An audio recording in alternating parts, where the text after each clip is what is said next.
मिलिए फैसलाबाद के मशहूर टिकटॉकर अली सफ़ियान साईं से, जो अपनी फ़नी शायरी और जुगतबाजी की वजह से सोशल मीडिया पर मशहूर हुआ। मेरा दिल ये पुकार आजा साडी गली का गटर बन गया सी। अच्छा, पानी हो गया उठे ज्यादा लोर दा पावा अख्तर जावा। अस्सलाम वालेकुम नाज़रीन, आप देख रहे हैं फैसलाबाद पॉइंट और मेरा नाम है राना एहसान अली। आज मेरे साथ पाकिस्तान के बहुत ही मशहूर टिकटॉकर कौन कहंगा यार अली सफ़ियान साईं कौन कहंगा पुष्पा के डायलॉग से ये बड़े मशहूर हुए और बात बात और लोगों के नाम लेके पुष्पा के साथ इन्होंने जोड़ा, जिस वजह से काफी मशहूर हुए पुष्पा।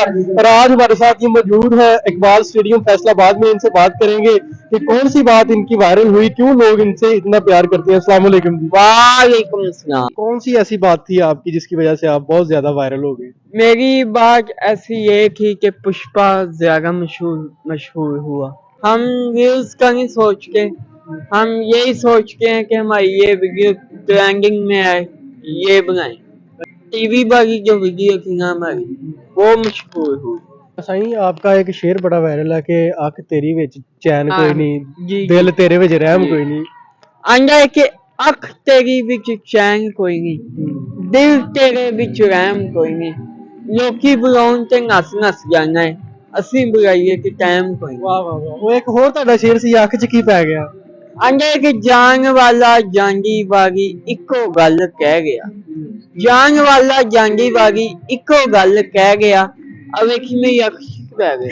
ਇਹ ਗੱਲ ਸਾਰੀ बस ਇਸ ਗੱਲ ਤੋਂ ਵਾਇਰਲ ਹੋਈ ਜੀ। ਇਸ ਗੱਲ ਤੋਂ ਬੰਦਾ ਵਾਇਰਲ ਹੋ ਹੀ ਜਾਂਦਾ। ਕੰਨ ਵਾਇਰਲ ਹੈਗਾ ਤੁਹਾਡੇ ਕੋਲ ਟਿਕਟੌਕ ਅਕਾਊਂਟ ਹੈਗਾ ਤੁਹਾਡਾ? टिकटॉक अकाउंट मेरा नहीं है, वैसे मोबाइल ऐसे किसी ने खो लिया। ਕਿੰਨੇ ਕਿੰਨੇ ਖੋਇਆ? ये नहीं पता, बस किसी ने खो लिया।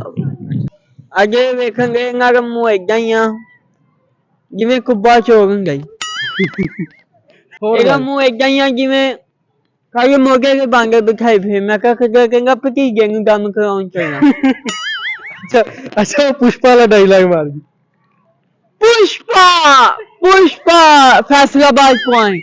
क्या बात, ताहर भाई के लिए कोई? ताहिर भाई का मुंह ऐसा ही है जिਵੇਂ सपना गोली पीला खेले होगा। ओ जा रही। अच्छा, डॉक्टर को टीका लगवाने गया सी, की क्या उन्हें? डॉक्टर को टीका लगवाने गया, उन्हें अड्डा लाया, कहना ठहर जा मेरा ढिड भर गया। अच्छा, काम शाम की करना है? मैं 6 दिन मेरी जुम्मे की छुट्टी। वो आज मेरा दिल ये पुकारे आजा, आज कल बड़ा गाना वायरल होया है। बराबर मैं बड़ा सुने। थोड़ा जिहा सुना दे तुसी।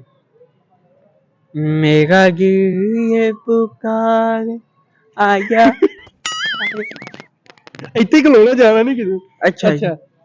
और उसके अलावा गाने के बड़े भाई लाहौर दा पावा एक वायरल होया।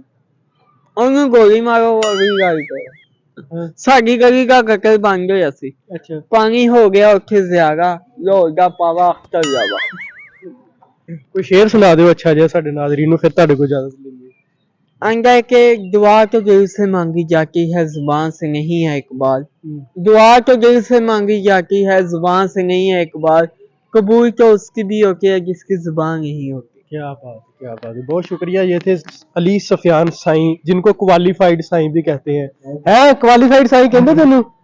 क्वालिफाइड साईं कहते हैं। ये साईं बज़ाहिर लगता है लेकिन ये साईं है नहीं। इसकी बातें आपने सुनी, इसकी जुगतें भी आपने सुनी, काफी फनी है ये, इसी वजह से काफी वायरल है। इसकी टिकटॉक आईडी के ऊपर काफी व्यूज आते हैं, लोग इसे लाइक करते हैं और पुष्पा के डायलॉग से ये वायरल हुए और आजकल ये इकबाल स्टेडियम में धक्के खा रहे हैं। अगर ये वीडियो आपको पसंद आई है तो लाइक शेयर जरूर कीजिएगा और मुझे इस वीडियो से इजाजत दीजिए। अल्लाह हाफिज।